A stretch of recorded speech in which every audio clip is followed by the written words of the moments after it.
acciones y te las entregue a ti de manera inmediata. Yo le meto alma, corazón y pasión y tú tengas el 5. No me interesa, pues no nos interesa, y lo hablábamos entre los socios, no. Muchas veces creamos productos y servicios pensando en nosotros, no pensando en el consumidor.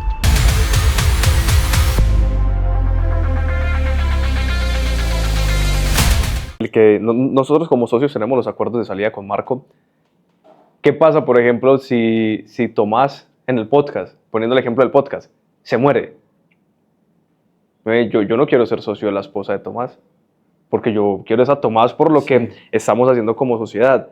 Pero ¿qué pasa si Tomás se muere? ¿Qué pasa con esas acciones? Yo no se las quiero transferir a la esposa de Tomás, porque yo no quiero que ella sea mi socia. ¿Cómo funciona esa dinámica de si a alguno de los socios le pasa algo?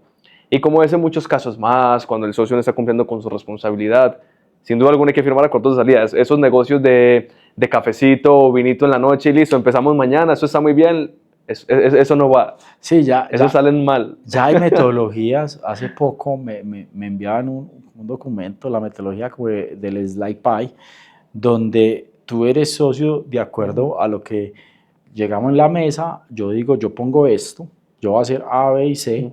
Tú haces A, B y C, tú tienes tu porcentaje. Ejemplo, somos 2, 50-50, yo hago A, B y C, tú tienes tu porcentaje, tú haces A, B y C, tú tienes tu porcentaje. Resulta que en el camino, por X motivo, yo hago A y B, no hago C. Esa metodología o ese formato lo que hace es que yo pierda acciones y te las entregue a ti de manera inmediata. O sea, y firmamos un acuerdo. Y yo puedo ir perdiendo hasta llegar a un punto de quedar con mínima cantidad. No la pierdo del todo por tema de simbólico hacia la persona que me lo ayudó a crear, pero sí queda muy disminuido. Entonces no es lo mismo si yo le estoy metiendo alma y corazón y transpiración y pasión a este tema y tú no, y tenemos el 50, ¿cierto? A que yo le meta alma, corazón y pasión y tú tengas el 5. Claro, porque seguramente la rentabilidad entonces va a llegar a Tomás, seguramente Tomás tiene este tipo de cosas, pero yo creo que lo que uno tiene que buscar más allá de si yo hago más o la otra persona hace más o si, etcétera, es un equilibrio donde si uno quiere un socio es que sume, de que 1 más 1 sea 3, no 1 más 1 sea 2, ¿cierto? Yo creo que es lo más importante, más allá de que el inversionista ponga plata y ponga relaciones o networking. Yo creo que uno tiene que buscar una persona que verdaderamente a uno le ayude a construir, no a destruir, porque muchos llegan a destruir, a pensar que una junta directiva sale varilla al gerente, no, es que venga, tenemos que remangarnos, ¿cierto? Yo siento que parte de los inversionistas muchas veces no se entiende, así como yo puse X plata ahí, entonces venga, vamos a dar varilla y a cumplir indicadores, y por qué no vende más, y vende más, y vende más, cuando muchas veces ni siquiera entiende el modelo de negocio.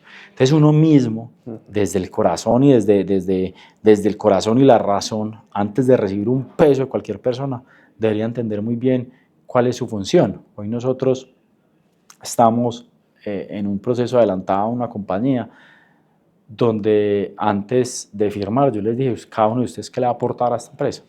Yo quiero saber las 3 principales cosas y sobre eso se les va a medir, y si no, se les va a devolver, porque yo aquí pues uno cargar responsabilidades que no es fácil, y uno decía, no, pero es que como yo pongo la plata, pues no me interesa, pues no nos interesa, y lo hablábamos entre los socios, no, yo les decía, no, ¿para qué? Si hoy estamos tranquilos, ¿sí? Si esto es para catapultarlo, si hoy vendemos 1 es para vender 3, no para vender 1,5. Pues. Entonces yo creo que ahí es donde uno tiene que verdaderamente pensar qué necesita. Muy bueno eso que dices, Tom. Y yéndome un poco hacia atrás, porque me hablabas mucho de esa diferencia entre el founder y el CEO, y supongo un poco que también lo que hace Ongoing es tratar de dar esa perspectiva, como vos decís, no solamente es llegar a la junta directiva y dar varilla al gerente, sino venga, remánguese y no de varilla, dígame qué tengo que hacer, ¿no? Guiemos un poco a ese equipo de cómo es que va a hacer las cosas bien. ¿Cómo tú crees que debe evolucionar un poco ese sistema educativo para formar a esos líderes y emprendedores empresarios que vienen intentando hacerlo, pero que quizás no tienen el conocimiento para hacerlo bien? Digamos que hoy la educación y las universidades vienen replanteando sus modelos educativos. Digamos que voy a hablar un poco acerca de la universidad y un poco de lo que estamos pensando en Ongoing y parte de lo que pasa en el mundo.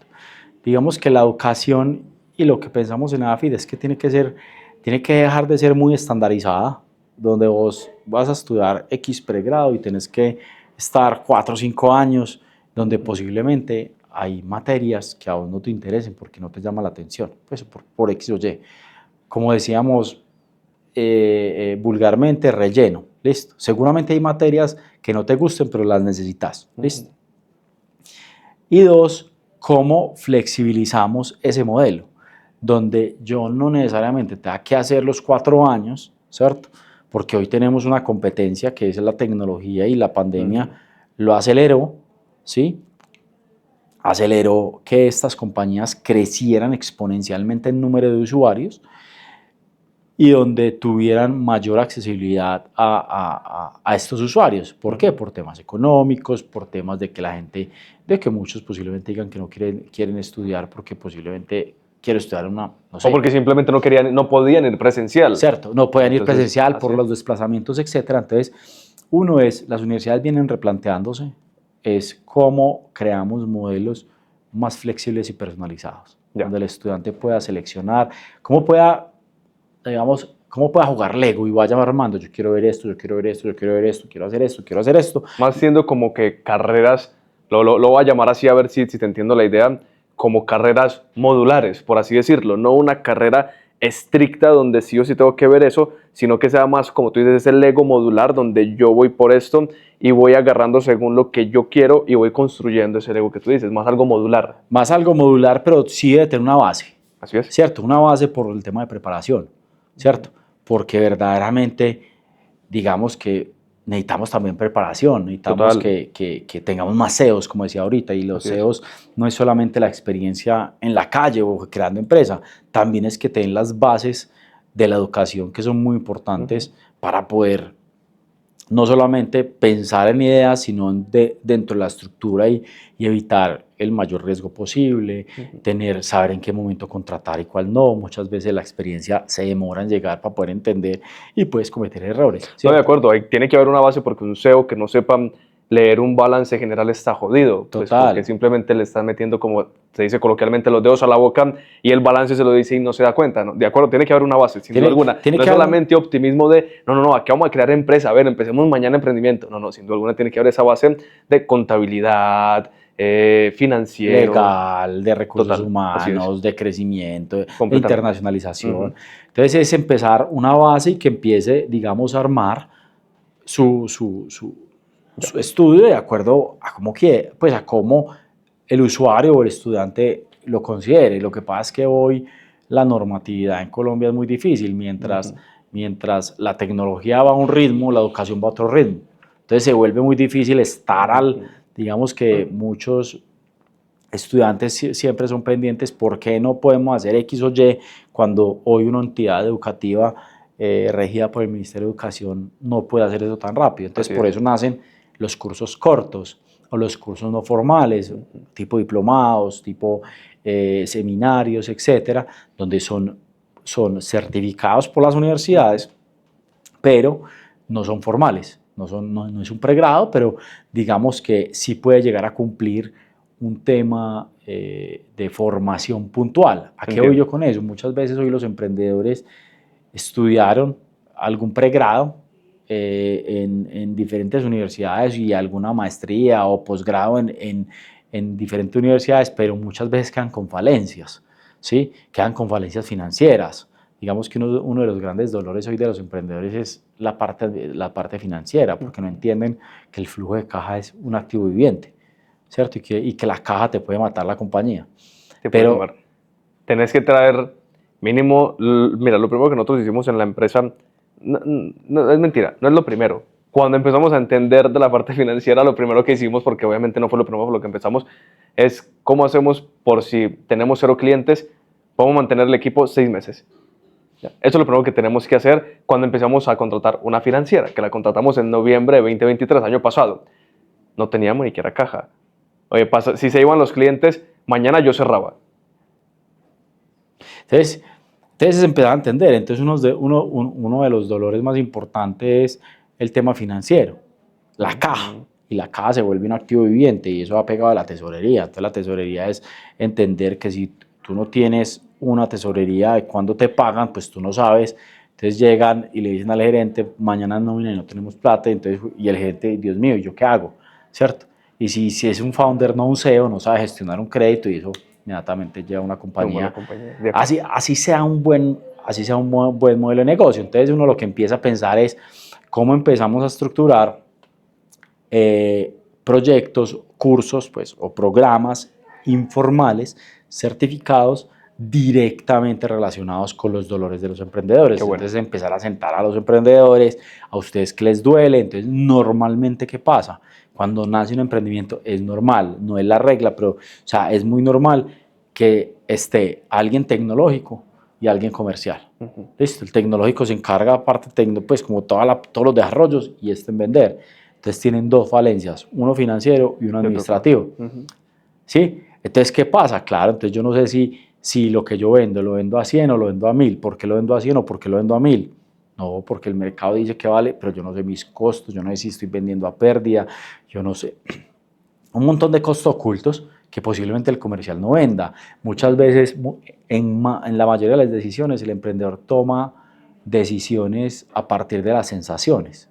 A partir, no, el mercado, hoy se despertó feliz, hoy voy a crear este cohete, pero no tomó en cuenta la data, no sabe si cuántos cohetes se han estrellado o no, si el cohete llega o no, si los fabricantes del cohete, si los repuestos llegan o no, o sea, un montón de cosas y yo siento que hoy el mercado y hoy las redes te pueden dar toda la información, hay investigaciones, hay un montón de cosas que muchas veces los emprendedores caen en la trampa de tomar decisiones a partir de sensaciones. Pero sabes que aunque el contenido está en las redes, tampoco es que sea tan fácil obtenerlo, porque hay tanta información que hoy el reto es cómo yo filtro esa información.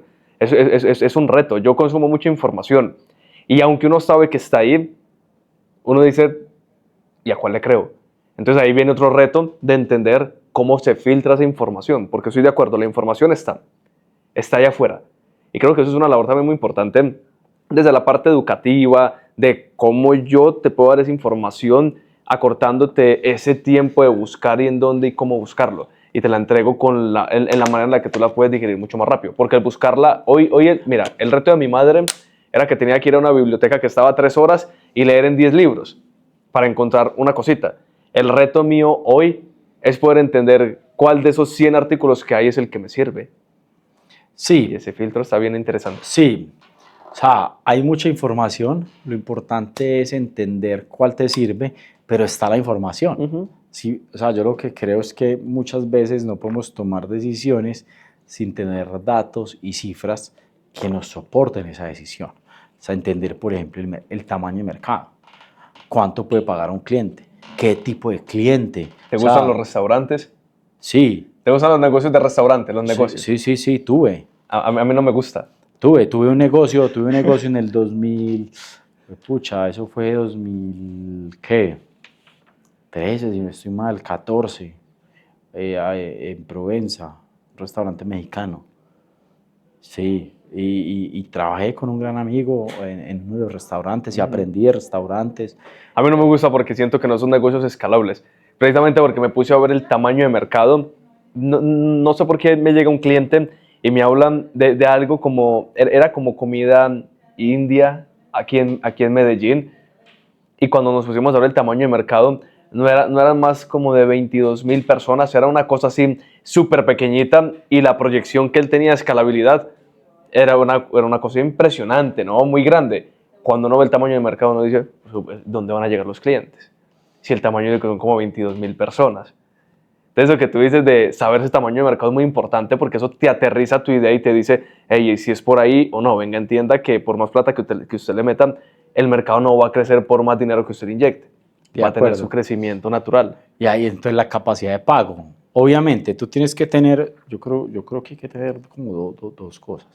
Una es la data y la información y la sensación que tú tengas, porque muchas veces también son corazonadas y creo que uno tiene también que seguir parte de lo que uno siente, porque muchas veces es como, si uno no cree en uno mismo, ¿quién va a creer? ¿Cierto? Pero soporte.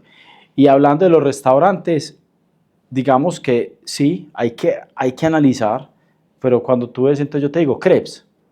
Entonces uno dice, entonces crepes cada vez abren más, cada vez la gente hace más fila, es digamos, por el tema de la inflación y los altos costos, uno ve que crepes sigue siendo un restaurante competitivo en precios, donde el sabor sigue siendo rico, donde te atienden bien, o sea, digamos que tienen un tema de valor mucho más allá del servicio que es Madres Cabezas de Familia, donde la limonada viene de zonas, del limón mandarino, de zonas donde anteriormente eran de guerrilla, o sea, tienen un tema de impacto y social muy importante que yo digo, yo creo que los restaurantes pueden ser escalables, lo que pasa es que hay que entender, ¿cierto? Hay que entender modelos, hay personas y grupos empresariales que no se quedan en un solo restaurante, entonces crean el restaurante de pasta, pero después cuando ven que cogen caja y les va medianamente, crean el restaurante de carnes y terminan con una serie, como con un grupo, donde lo que hacen es que los costos de operación de un centro de servicios compartido empiezan a disminuir. Entonces, cuando tú tienes, ejemplo, unos costos de 100 pesos para un restaurante y esos mismos costos de 100 pesos son para 5, Sí, entonces total. te disminuye y a Sí, cada sí. le cargas de a 20 y te vuelves más rentable. Pero Bueno, también, sí hay de restaurantes a restaurantes, ¿sabes? En el caso que yo colocaba el tema de comida india, no lo veíamos. Pero me tengo un amigo, se llama Alejo, está en Nueva York. Tiene 2 restaurantes, se llama La Tamalería. Venden $5 millones al año a punta de tamales. En Nueva York y en New Jersey. Se fue de Colombia para Nueva York y hoy vende $5 millones anuales, obviamente. $400.000. Pone por ahí como 400.000 mes a punta de tamales. Vende tamal y lechona. Obviamente sí encontró una categoría interesante y había mercado para ello. Yo creo que lo importante es ahí, es entender, o sea, yo creo es entender, todos los mercados también necesitan un poco también de encontrar esa oportunidad, suerte, no, todos los restaurantes nacen con el objetivo de que mantengan llenos y cuántas veces uno no le va a pesar un restaurante con una infraestructura hermosa y posiblemente vacío, ¿cierto? Digamos que eso, pero como todos los mercados, muchas veces es entender el consumidor, ¿cierto? Entender muy bien al consumidor, porque muchas veces creamos productos y servicios pensando en nosotros, no pensando en el consumidor.